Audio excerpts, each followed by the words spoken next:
Hello everyone, आज हम discuss करेंगे previous year question history section से। और इसमें फर्स्ट क्वेश्चन हमारे पास रहेगा, वेदों को निम्नलिखित में किसमें विभाजित किया गया है। और बात कर लेते हैं हम इसके पास कि आंसर क्या रहेंगे हमारे इसमें। तो इसमें आंसर फर्स्ट रहेगा संहिता, बी रहेगा ब्राह्मण, सी रहेगा आरण्यक, डी रहेगा वेदांग। और आंसर की बात कर लेते हैं हम, तो इसका आंसर हमारे पास रहेगा ऑप्शन डी, वेदांग। आंसर क्या रहेगा? Option D. बात कर लेते हैं कि कुल कितने वेद हैं। तो कुल हमारे पास 4 वेद हैं और इन 4 वेदों में हमारे पास फर्स्ट का ऋग्वेद, यजुर्वेद, सामवेद, अथर्ववेद। और वेदों को किस में बांटा गया है? वेदांग में बांटा गया है। और वेदांग हमारे पास कितने हैं? वेदांग हमारे पास 6 हैं। और वो कौन कौन से हैं? शिक्षा, कल्प, व्याकरण, छान, निरुक्त और ज्योतिष। नेक्स्ट क्वेश्चन हमारे पास रहेगा, सूरसेन महाजनपद की राजधानी किस स्थान पर थी? तो इसका आंसर में हमारे पास रहेगा ऑप्शन ए कौशाम्बी, बी रहेगा मथुरा, सी रहेगा वैशाली और डी रहेगा तक्षशिला। और आंसर की बात करते हैं तो इसका आंसर रहेगा हमारे पास ऑप्शन बी, इसका आंसर रहेगा। बात कर लेते हैं महाजनपद के बारे में। तो कुल हमारे पास महाजनपद कितने थे? 16 महाजनपद थे। 16 महाजनपद में 14 में राजतंत्रात्मक व्यवस्था थी और 2 महाजनपद में गणतंत्रात्मक व्यवस्था थी। गणतंत्रात्मक व्यवस्था का मतलब है कि शासन जो किसी संघ या गण के द्वारा चलाया जाता था, और राजतंत्रात्मक व्यवस्था का मतलब है कि शासन जो था वो राजा के द्वारा चलाया जाता था। बात कर लेते हैं महाजनपदों का वर्णन कहाँ मिलता है। तो महाजनपदों का वर्णन हमें अंगुत्तर निकाय और भगवती सूत्र, ये 2 ग्रंथ हैं। अंगुत्तर निकाय बौद्ध ग्रंथ है और भगवती सूत्र जैन ग्रंथ है। इनमें हमें 16 महाजनपदों की जानकारी मिलती है। और बात कर लेते हैं कि उस समय का सबसे शक्तिशाली जनपद कौन था। तो उस समय का शक्तिशाली जनपद हमारे पास था मगध। मगध उस समय का सबसे शक्तिशाली जनपद था। नेक्स्ट हम अगला क्वेश्चन देखते हैं, निम्नलिखित में से किस राज्य से संरक्षण में चौथी बौद्ध संगीति हुई थी? और इसमें हमारे पास नाम आ जाएंगे, ऑप्शन आ जाएंगे। ऑप्शन ए अजातशत्रु, बी रहेगा कालाशोक, सी रहेगा अशोक और डी रहेगा कनिष्क। तो बात कर लेते हैं हम चारों बौद्ध संगीतियों के बारे में। तो प्रथम जो थी वो अजातशत्रु के समय हुई थी। सेकंड जो थी हमारे पास कालाशोक के समय हुई थी। और अशोक के समय तृतीय बौद्ध संगीति और कनिष्क के समय लास्ट या चौथी बौद्ध संगीति हुई थी। बात कर लेते हैं हम कनिष्क के बारे में। तो कनिष्क ने राज्यारोहण के उपलक्ष्य में शक संवत चलाया था। और शक संवत का प्रथम महीना चैत्र था और अंतिम फाल्गुन था।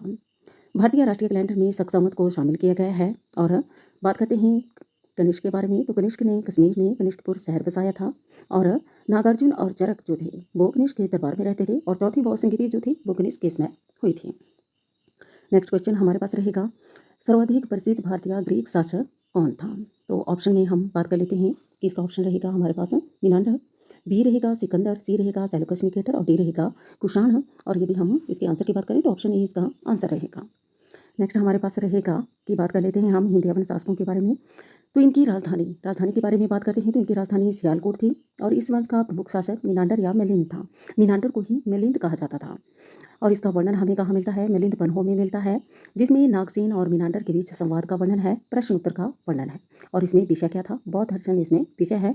और बौद्ध धर्म को धारण करने वाला प्रथम विदेशी शासक हमारे पास मिनांडर या मिलिंद था।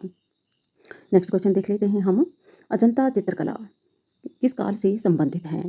तो इसका आंसर में हमारे पास रहेगा मौर्य काल, बी रहेगा गुप्त काल, सी रहेगा वैदिक काल और डी रहेगा मुगल काल। और बात कर लेते हैं आंसर की। तो आंसर रहेगा भी गुप्त काल। अजंता की जो चित्रकारी हमें प्राप्त हुई है वो किस समय की थी? गुप्त काल के समय की थी। बात कर लेते हैं हम अजंता गुफाओं के बारे में और बाघ की गुफाओं के बारे में।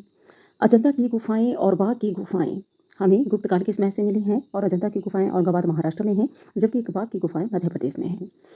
अजंता की गुफाओं से गुप्तकालीन चित्र प्राप्त हुए हैं और इस यहाँ से कुल 29 गुफाएं प्राप्त हुई हैं। गुफा संख्या 16 में मरणासन राजकुमारी का चित्र है और गुफा संख्या 17 को चित्रशाला कहा जाता है।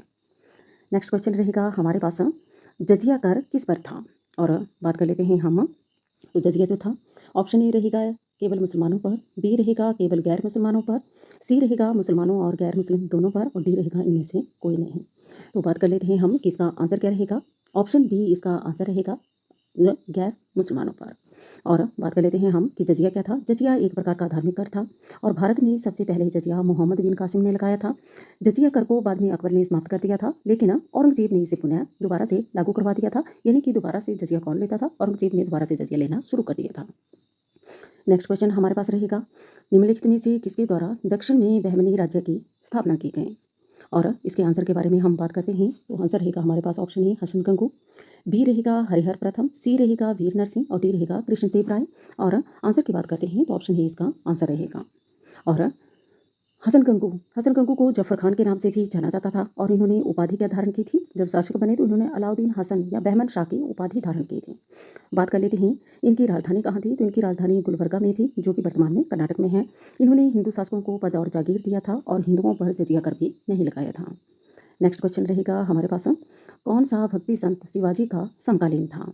और आंसर में हमारे पास रहेगा तुकाराम, बी रहेगा नामदेव, सी रहेगा रामानुज और डी रहेगा कबीर। और आंसर इसका हमारे पास रहेगा ऑप्शन ए तुकाराम। बात कर लेते हैं हम तुकाराम के बारे में।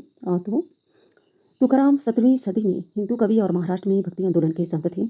महाराष्ट्र में इन्हें तुका बाराया नाम से जाना जाता था और ये शिवाजी के क्या थे? समकालीन थे। वे वरकरी भक्तिवाद संप्रदाय के अनुयायी थे और समतावादी और व्यक्तिगत से संबंधित थे। उन्होंने अपने अभ्यंग या भक्ति कविता और कीर्तन में आध्यात्मिक गायन के साथ समुदाय उन्मुख पूजा के लिए भी सबसे प्रसिद्ध हैं। बात करते हैं कि इनकी मृत्यु कब हुई थी? तो 41 वर्ष की आयु में 1649 ईस्वी में इनकी मृत्यु हो गई थी। नेक्स्ट क्वेश्चन हमारे पास रहेगा, शेर शाह सूरी का वास्तविक नाम क्या था? ऑप्शन रहेगी खुर्रम, बी रहेगा सलीम, सी रहेगा बहराम शाह और डी रहेगा फरीद। और बात करते हैं इसके आंसर के बारे में, तो आंसर रहेगा फरीद। नेक्स्ट बात करते हैं हम शेर शाह सूरी के बारे में। तो शेर शाह सूरी जो थे वो सासाराम जमींदार बिहार के जो थे, उन्होंने बहार खां लोहानी ने शेर शाह सूरी को शेर खान की उपाधि दी थी। और शेर खान की उपाधि क्यों दी थी? शेर को मारने के कारण इन्हें शेर खान की उपाधि दी गई थी। नेक्स्ट हम देखेंगे कि चौसा के युद्ध में हुमायूं को इन्होंने पराजित किया था और उसको पराजित करने के बाद इन्होंने कौन सी उपाधि धारण की? शेर शाह की उपाधि धारण की थी। इनके कार्यों के बारे में बात करते हैं तो जीटी रोड का इन्होंने निर्माण करवाया था और सासाराम बिहार में ही अष्टभुजिया मकबरे का निर्माण झील के मध्य में करवाया था। नेक्स्ट क्वेश्चन रहेगा, निम्नलिखित में से किसने गुरुमुखी लिपि का आविष्कार किया था? और इसके आंसर के बारे में हम बात करते हैं तो आंसर रहेगा गुरु नानक, बी रहेगा गुरु अंगद, सी रहेगा गुरु अर्जुन देव और डी रहेगा गोविंद सिंह। और आंसर इसका हमारे पास है ऑप्शन बी गुरु अंगद। गुरु अंगद के बारे में बात कर लेते हैं सिख धर्म के बारे में। तो सिखों में कुल 10 गुरु थे और संस्थापक सिख धर्म के गुरु नानक देव थे। बात कर लेते हैं गुरु अंगद के बारे में। तो गुरु अंगद का वास्तविक नाम लहना था और इन्होंने गुरुमुखी लिपि का आविष्कार किया था और लंगर की व्यवस्था को स्थायी बनाया था। नेक्स्ट क्वेश्चन हमारे पास रहेगा, दी मोनोथेस्ट पुस्तक किसने लिखी? मोनोथेस्ट पुस्तक किसके द्वारा लिखी गई थी? तो इसका आंसर में हम देख लेते हैं राजा राममोहन राय, बी रहेगा हेनरी विवियन डे रोजिया, सी रहेगा दी पांडुरंग और डी रहेगा श्रीधरालू नायडू। तो ऑप्शन ए इसका आंसर हमारे पास क्या रहेगा? आंसर रहेगा। नेक्स्ट देख लेते हैं राजा राममोहन राय के बारे में। तो राजा राममोहन राय को भारतीय पुनर्जागरण का अग्रदूत कहा जाता है और आधुनिक भारत का जनक भी इन्हें ही माना जाता है। इन्होंने ब्रह्म समाज की स्थापना 1828 ईस्वी में की थी। राजा राममोहन राय के जीवन की सबसे बड़ी उपलब्धि थी सती प्रथा का निवारण, जो उन्होंने गवर्नर जनरल विलियम बेंटिक के साथ मिलकर 1829 में सती प्रथा पर बैन लगवाया था। और अपने अथक प्रयासों से इन्होंने सरकार द्वारा इस कुप्रथा को गैरकानूनी दंडनीय घोषित करवाया था 1829 में। Thanks for watching. Please like, share, subscribe our channel.